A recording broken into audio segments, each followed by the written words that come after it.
China जब देखो लड़ता झगड़ता रहता है, कभी कहीं अटैक करता है, कभी कहीं, पता है ना तुम्हें ये पूरी दुनिया में अपना प्रभुत्व कहीं ना कहीं कोशिश कर रहा है कि मैं नंबर 1 बन जाऊं। इस पूरी दुनिया में जब ये पेंडेमिक आया तो उससे पहले 2019 तक अमेरिका नंबर 1 कंट्री था। पिछले कई सालों से ग्रोथ रेट लगातार ग्राफ बहुत आगे।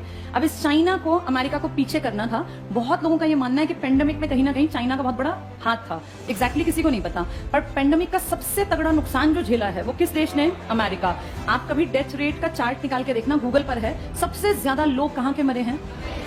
हम जैसे ना वैसे ही दुखी होते रहे, चीन हमारा दुश्मन। चीन को कोई मतलब नहीं छोटे मोटे देशों से, वो बस ये कर सकता है कि कब्जा करने के लिए हमसे लड़े, बाकी चीन और हमारा मुकाबला नहीं है। ये कड़वी सच्चाई है। आपके देश की सरकारें बेवकूफ बनाने के लिए कहती हैं कि चीन हमारा ऐसा दुश्मन, चीन ये। चीन को इंडिया से कोई मतलब नहीं। वो जानता है कि आप उसके सामने टेक्नोलॉजिकली कहीं टिकेंगे ही नहीं। वो आपके ऊपर सिर्फ अटैक करके आपकी जमीन को हड़प सकता है, बाकी उसका और आपका कोई मुकाबला नहीं है किसी भी चीज में। उसने आपके देश के घर के अंदर इतनी जगह बना रखी है कि आप चाह के भी चीन का कुछ नहीं बिगाड़ सकते। हम पता कितने बेवकूफ, हमारा देश कितना पिछड़ा हुआ है। हमें जब दिवाली आती है तो कहते हैं कि ये लड़ियां मत लगाओ। ये कहां से आती है? तुम सबके घरों में जो कंघे इस्तेमाल होते हैं ना, ये कंघे भी चाइना के हैं। तुम जो ये जितनी चीजें, कपड़े तो हैं ही, कपड़ों के अलावा भी मतलब जितने तुम्हारे घर के सामान है ना, इन सामानों का 80-90% हिस्सा चाइना से आता है। तुम कोई ब्रांडेड सामान की बात नहीं कर रही हूं मैं। कंघा कितनी छोटी चीज है ना, देश में जितने कंघे लगभग आ रहे हैं ना, ये सब चाइना से आ रहे हैं। कहां कहां से बाइकआउट करोगे? एक वो लड़ियां हटाने से तुम्हारा काम चल गया। तुम जितने ब्रांड की चीजें इस्तेमाल करते हो, बिना ब्रांड की लगभग चीजें चाइना से आती हैं। ब्रांडेड तो चलो अमेरिकी हैं, यूरोपियन हैं। कपड़े देखो, जूते देखो, कोई भी चीज उठा के देख लो, जो ये जॉकी है, मोंटे कार्लो है, इनमें से इंडियन कौन है? सब विदेशी हैं। आपके जितने जूते हैं वो तो चलो बड़े ब्रांड हैं। मैं छोटी बातें कर रही हूँ। जो आजकल ये बेडशीट्स आ रही है ना, पहले हम बड़े शान से कहते थे कि हमारे देश में पानीपत एक ऐसा शहर है जिसको बुनकर नगरी कहते हैं। पानीपत की सच्चाई तुम जानते हो, सब काम फ्लॉप है, सब बंद पड़ा है। पानीपत में कोई बुनकर नहीं है आज की डेट में। सारे का सारा माल कहां से आ रहा है? ये सारी बेडशीट्स जो है ना चाइना से आती हैं, जो पानीपत से आगे जाती हैं। और हमें लगता है कि भैया हम तो पानीपत से बेडशीट ले आए, सब चाइना का माल है। हर जगह चाइना है। किसी मॉल में जाते हो, आप देखते हो लिखा होता है स्टोर 99।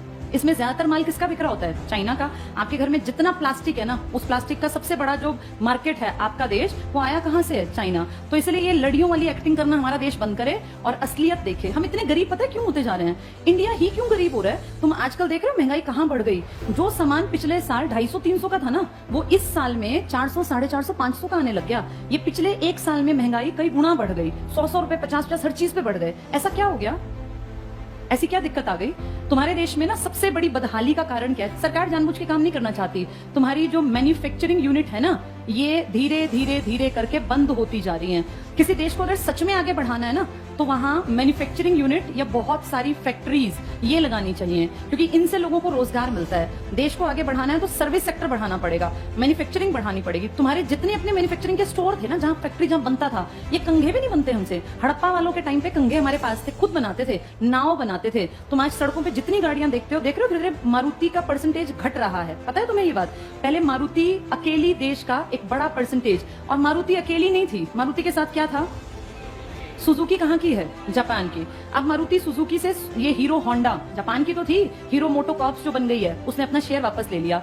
आप ये देखो, इसका पहले पूरे मार्केट पे धाक थी और हर घर में जो गाड़ी खड़ी होती थी वो मारुति की थी। धीरे धीरे अब गूगल कर लेना, इसका परसेंटेज पिछले 8 से 10 सालों में घट गया, नीचे आ गया। और अब बाकी जो ब्रांड है ना, इनका परसेंटेज धीरे धीरे बढ़ने लग गया। अब जितनी सड़क पे गाड़ी चलती है तो अलग अलग देखो, अलग अलग कंपनीज की हैं। तो ये सब चीजें जो बाहर से आ रही हैं, आप सोचो जूते ब्रांडेड पहनने लग गए, कपड़े बाहर के आने लग गए, आपकी कंघी भी बाहर की आ रही है। कितना सामान आपका बाहर से, यानी आपकी मैन्युफैक्चरिंग यूनिट बढ़ रही है या खत्म हो रही है? देश को आगे बढ़ाना है तो सबसे बेसिक है कि आपके पास कौन सी यूनिट लगी हुई हो? मैन्युफैक्चरिंग। और आपको ना चाइना ने इतने बड़े लेवल पे बेवकूफ बनाया हमारे देश को, हमें पता ही नहीं चला। आम आदमी इतना पढ़ा लिखा है नहीं। चाइना ने आपके देश में आज से एंट्री नहीं की। चाइना और आप इकट्ठे आगे बढ़ने लगे थे। इनफैक्ट NCERT की किताब में ये लिखा है, 1950 में हम और चाइना बराबर थे। वो हमसे बहुत आगे नहीं था। आप भी अच्छे देशों में थे, अच्छे इन द सेंस आपके अंदर कैलिबर था। 1950 से और आज हम 2022 में हैं। चाइना दुनिया का नंबर 1 देश है और भारत अपनी गरीबी से जूझ रहा है, भ्रष्टाचार से जूझ रहा है। भारत हर घटिया चीज में टॉप में रहता है, चाहे भ्रष्टाचार की लिस्ट बन ले या कोई इस तरह की लिस्ट, उसमें आप सबसे पीछे हो गए अच्छी लिस्ट में, और खराब लिस्ट में आप टॉप 5-7 में आ जाओगे। ये हमारे साथ से इतना आगे कैसे बढ़ा? इसने अपने यहाँ मैन्युफैक्चरिंग की ढेर यूनिट लगाई और इसने पता क्या किया? भारत जैसे देश को, जो ये जानता था कि मेरे बाद आबादी में सेकंड है, जैसे आबादी होना फायदा है या नुकसान है? कैसे फायदा है? नुकसान है। बचपन से पढ़ाया गया बढ़ती जनसंख्या क्या था, किस चीज का कारण बनी थी? बेरोजगारी का, प्रदूषण का। गलत पढ़ाया। बढ़ती जनसंख्या एक असेट है। असेट का मतलब समझते हो? क्या होता है असेट? असेट को मान लो पूंजी। अपने आप को देखो, तुम सब अगर नौकरी लग जाओ, मान लो तुम घर में 2 भाई बहन हो, 3 हो, तुम्हारे पिताजी कमाते हैं महीने के 50,000, आधों के 20,000 कमाते होंगे, कोई हो सकता है 10,000 का भी काम चलता हो, कोई बड़ी बात नहीं है, इतना ही है हमारे इंडियन घरों में। अब जिसके ये 2-3 बच्चे अगर नौकरी लग जाएं और ये तीनों, कोई 50,000 की नौकरी लग जाए, कोई 45,000 की और कोई 35,000 की, मुझे बताना इस आदमी जिसकी 20,000 तनख्वाह थी, इसके दोनों तीनों बच्चे इस जगह आके खड़े हो गए, ये इसके लिए बोझ है या ये असेट बन गए? तो पूरा भारत क्यों नहीं असेट बन सकता? ये चाइना 1950 में हमारे बराबर था। आज आप जब मेडल्स की लिस्ट देखते हैं तो हर चीज में ये आगे है, टेक्नोलॉजी में, सामान में। आपको पता है ना, जो ये ओलंपिक हुए थे इसमें भी टॉप में था, पता है ये बात तुम्हें? अमेरिका, चाइना टक्कर लेता है, सारे ताकतवर देश, और आप सबसे नीचे की लिस्ट में। तो भला हो लास्ट डे जो ये 7 अगस्त को बेचारे नीरज चोपड़ा की मेहनत रंग ला गई, नहीं तो तुम्हारे देश में था ही क्या? गोल्ड तो 0 था हमारा। ये एक इकलौता जिसपे हम इतने चौड़े हुए घूमते हैं कि इंडिया तो पता नहीं क्या है। हम देखते किसको है? पड़ोसी पाकिस्तान, जिसका हमेशा टेली में 0 नंबर है। हम अमेरिका, चाइना को नहीं देखते। चाइना ने अपनी पूरी पॉपुलेशन को क्या बना दिया? इसने ये सोचा जब जनसंख्या ज्यादा है ना, तो हर एक आदमी कीमती होना चाहिए। मेरा हर इंसान जो इस देश में, या तो वो खेल में निकल जाए, या वो प्रोडक्शन में आगे निकल जाए, मैन्युफैक्चरिंग यूनिट में, या वो बिजनेस कर ले, या वो अच्छी नौकरी कर ले। हमने क्या सोचा? बचपन से मुझे याद है हमेशा पढ़ाया गया, बढ़ती जनसंख्या एक अभिशाप है, बढ़ती जनसंख्या से बेरोजगारी बढ़ती है। यही पढ़ा ना, बचपन से दिमाग में ठूस दिया कि बढ़ती जनसंख्या बोझ है। चाइना ने अपने हर बच्चे को सिखाया कि हर किसी को असेट बनना है। जो हमारे साथ, तुम्हारे साथ जो बच्चे बड़े हुए ना, वो चाइना में तो पॉजिटिव चीजें सोच के बड़े हुए, और हमारी पीढ़ी ये सोच के कि बढ़ती जनसंख्या, बढ़ती जनसंख्या, तभी तुम पीछे रह गए। इस चाइना ने प्रोडक्शन यूनिट लगा के अपनी मैन्युफैक्चरिंग, और आपके देश को देखा कि ये सबसे ज्यादा बेवकूफ हैं और ये सबसे बड़े कंज्यूमर हैं। क्योंकि अगर आपके यहाँ कंघी बिकने लग गई तो एक परिवार में अमूमन 2 से 3 कंघे तो रखता ही है हर आदमी। आपका देश है 150 करोड़ का, तो आप सोचो हर परिवार में कितने परिवार होंगे, और वो सब कंघी। कंघी बकवास बात होती है, लेकिन इसके पास करोड़ों रुपए गए ना आपके, और किस चीज के लिए? जिसकी कोई वैल्यू नहीं।